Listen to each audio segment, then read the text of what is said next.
තෙල් මිල වැඩිවීමක් සිදු වුණා. ඔබතුමාගේ අදහස මොකද්ද මේ තෙල් වැඩිවීම සම්බන්ධව? දැන් කලින් නම් ආණ්ඩුව වලින් තෙල් මිල වැඩි වෙනකොට ඇමතිවරයාට කොමිසමක් ගිහිල්ලා තියෙනවා කොමිසමක්. අද තෙල් මිල වැඩි වෙනවා. හැබැයි ඉතින් තෙල් මිල වැඩි කරන ආණ්ඩුව සිද්ධ වෙලා තියෙන්නේ ප්‍රධානතම කාරණේ තමයි බාල ගල්ලංගුරු ගෙනල්ලා ඒ වෙච්ච පාඩුවට අද විදුලි උත්පාදනය කිරීමට වැඩිපුර තෙල් දහනය කරන්න සිද්ධ වෙලා තියෙනවා. ඉතින් දවසක ලීටර 7,8ක් විතර ලීටර ප්‍රමාණයක් දහනය කරන්න ඕනේ. ඒ වගේම තමයි ලෝකයේ තියෙන වැඩිම මිල තෙල් මිල තියෙනවා. ඉතින් අවසානයේ රටේ ජනතාවට පාඩුව ගෙවන්න සිද්ධ වෙලා තියෙනවා. දැන් ඔබතුමාට මොකද හිතන්නේ දැන් මෙයා යන ගමන කොහොමද මේ ආණ්ඩුවේ? ගමන ගැන ඉතින් ඔය ප්‍රශ්නේ මගෙන් නෙවෙයි අහන්න ඕනේ. ජනතාවගෙන් අහුවනම් ජනතාව හරියට පිළිතුරක් ලබා දෙයි. මොකද පැහැදිලිවම ආණ්ඩුව ජනතාව ගැන හිතන්නේ නැහැ. සියලුම බර ජනතාව පිට දානවා. කලින් නම් ඇහුවේ මේ ඕවා කරන ආණ්ඩුව ඕනද කියලා. මේ දැන් ඒ බලයට ඇවිල්ලා සියලුම තමන්ගේ නොහැකියාව සහ තමන්ගේ වංචාවන් දූෂණයන් වල පාඩුව ජනතාවගෙන් අඟපටවන බව පේනවා. නමුත් මේ දැන් ආණ්ඩුවේ මේ මැති ඇමතිවරු කියන්නේ දැන් ඔබතුමා මේ වැඩි මේව කරනවා වැඩි මේ පහන නිවෙන්න යන කාලේ තමයි මේ කරන්න කියන. ඔබතුමා මේ පහන මේ අවසාන කාලේ මේ නිවෙන්න යනකොට දැල්ල වැඩි වෙලා තියෙන්නේ. ඒක දන්නේ පහන පත්තු කරපු කෙනානේ. පහන් පත්තු කරන්නේ නැති අයට ඒක තේරෙන්නේ නැහැ. ඒ හින්දා පහන පත්තු කරපු අය ඒක බලාගන්න. ඒ කියන්නේ කොහොමද දැන් ඔබතුමාව ඒ කියන්නේ මේ දැන් කිස්නගුට නඩු වෙනවා තම නඩු ගොඩක් එනවා මේ නඩු වලින් ඔබතුමා ඇතුළට ඔකට ක්‍රම දෙකක් තියෙනවා. එකක් අධිකව ජනාධිපතිතුමාගෙන් අහන්න ඕනේ. මොකද එතුමා මැතිවරණ වේදිකාවේ නඩු තීන්දුව දෙනවා. මේ රටේ ජනාධිපතිවරයා. දෙවෙනි එක තමයි නඩු දිනේට උසාවියට එන්න පුළුවන්. ඉතින් මම ආරාධනා කරනවා මාලිමාව 159 දෙනාට පාර්ලිමේන්තුවේ මම කතා කරනකොට ළඟට එනවා වගේම ඇවිල්ලා මේ නඩු දිනේදීත් වාඩිලා හිටියොත් හොඳයි. මොකද ඒතකොට එයාට දැනගන්න පුළුවන් ඇත්ත කතාව. එතකොට කොහොමද දැන් මේ තෙල් මිල ටැංක් වල කියවන්නේ නැතුව 159 දෙනා උසාවි දවසට උසාවියට එන්න. එහෙම නැත්නම් ඔයාලගේ ජනාධිපතිතුමාගෙන් අහන්න මොකද එයා නඩු තීන්දුව දෙනවා. දැන් ඔබතුමාට දැන් ලොකු ජනප්‍රියත්වයක් තිබුණා 103ට බැස්සනේ. දැන් 103 දැන් වැඩි වෙලාද තියෙන්නේ? ඔබතුමාත් එක්ක ජනතාව එකතු වෙලාද ඉන්නේ?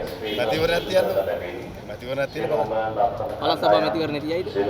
තිබ්බොත් හොඳයි කියලා මට හිතෙනවා. මොකද එක පැත්තකින් ජනතාවට අවස්ථාව දෙන්න ඕනේ ප්‍රාමංගික ප්‍රාදේශීය නායකයෝ තෝරගන්න. ඒ වගේම අද පළාත් සභාවල තියෙන බලය සහ මුදල් පරිපාලනයට ජනාධිපතිවරයාගේ දේශපාලන නියෝජිතයෝ නම දෙනෙක්ට දීලා තියෙනවා.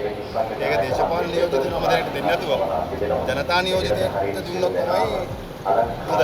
මොකද ඒතර එයයි ජනතාවට වග කියනවා. එහෙම නැත්නම් දැන් ඊයේ පෙරේදත් ආණ්ඩුකාරයෙක් ඉල්ලාස් වුණානේ. අනිත් අයත් ලං වෙන්න ඉල්ලාස් වෙවි තමන්ගේ රටවල් වලට යයි. හැබැයි අවසානයේ වග කියන කෙනෙක් නැති වෙයි. ඒ කියන්නේ දැන් මේ ආණ්ඩුව ඔබතුමා හිතන් තව අවුරුදු 3මාර යන්න පුළුවන්ද ඊට ඉස්සෙල්ලා අවසන් කරයිද? මොකද ආණ්ඩුව අවුරුදු 3මාරක් යනවද නැද්ද කියන එක නීතියානුකූල මත මැතිවරණ කොමිසම තීන්දුව කළ යුතු කාරණයක් සාමයට ජනතාව තීන්දුව කරන්න ඕන කාරණයක්. හැබැයි ඉතින් ආණ්ඩුව ඔය පුටුවේ වාඩිලා ඉන්නකන් ඒ ආණ්ඩුවෙන් වැඩ ගන්න එක තමයි අපේ වැඩේ. අපි වැඩ ගන්නවා. ආණ්ඩුවේ වැරදි පෙන්නල් දෙනවා. ආණ්ඩුවේ නොහැකියාව පෙන්නල් දෙනවා. ආණ්ඩුව තමයි මේ රටේ ජනතාවට වෙච්ච පොරොන්දු ඉෂ්ට කරනකන් අපි ආණ්ඩුව පිටිපස්සේ ආණ්ඩුව එක්ක හැප්පෙනවා.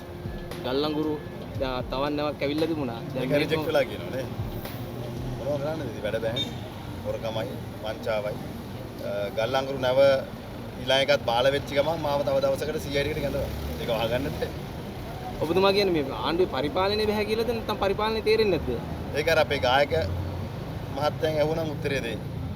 ඔය මේ 23 කරවල යවල ඒ මනුස්සයා නිකන් බැනුම් ගන්න අපරාධේ. දැන් බලන්න මෙතුමාට පෙරවතුන ඔබතුමාලා ජයග්‍රහණය කිරීමේ හැකියාව දිනන ඔබතුමාලා විශ්වාසයක් තියෙනවා. පැහැදිලිව අපි තාමත් ශක්තිමත් දේශපාලන බලවේගයක් විතර ගොඩනගා ගන්නවා. අපි ඕනෑම මැතිවරණ අපි ලෑස්ති. ඒ කියන්නේ මේ වෙලාවේ ඔබතුමාලා මේ විපක්ෂයේ විදිහට තමයි කටයුතු කරන්නේ නේද? විපක්ෂයේ ඉන්නේ ආණ්ඩුවේ නෙවෙයිනේ. විපක්ෂව වඩා ඉහළින් ඉන්න පක්ෂයක් විදිහට කටයුතු කරගෙන යන බව තියෙනවා. බොහොම ස්තුතියි. ඔබතුමාට ඒක දැනෙච්ච එක ගැන. ඒ කියන්නේ ඔබතුමාලා වෙනම පොහොට්ටුව විදියට යනවද නැත්නම් සමගි ජන බලවේගයත් එක්ක එකතු වෙලා යනවද? ඉතින් ශ්‍රී ලංකා පොත් ජන පෙරමුණනේ. අපි මැතිවරණයක් ලඟ වුණාම අපි ටීම් එක සිලෙක්ට් කරන්නේ. මැච් එකට කලින් ඔක්කොම ප්‍රැක්ටිස් කරමු. එහෙනම් ගම් වලට ගිහලා හැම පක්ෂයක්ම සමගි ජන බලවේගය වෙන්න පුළුවන්, පොත් ජන පෙරමුණ වෙන්න පුළුවන්. අනිත් සියලු විපක්ෂීය දේශපාලන පක්ෂ ගිහලා ජනතාව එක්ක මේ මිනිස්සු කතා කරලා මිනිස්සුනි පෙනී හිටින්. අවසානයේ මැතිවරණ ඉදිරිපත් වීම අපි තීන්දුව කරමු. දැන් කලබල වෙන්න හොඳ නැහැ.